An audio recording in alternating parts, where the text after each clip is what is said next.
Hello students, so for paper painting of course you need papers. So first take white A4 sheet, then fold a bit and chop it off.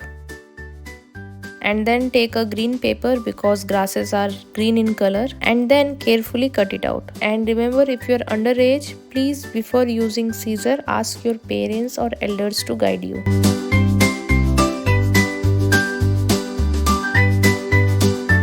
And then add glue and stick this on the lower side of the paper. I am also sticking some green strips on the paper along with the green grass. And now cut 6 strips, measurements are on the screen. And now add glue in the middle and add all the strips on each other.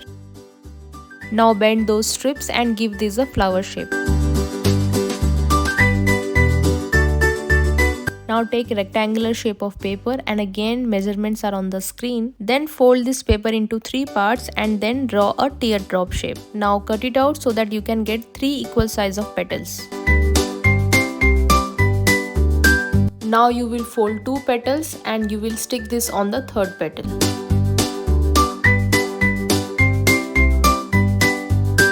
By following step, we have made 2 tulips and few leaves. And that's it, your paper painting is ready.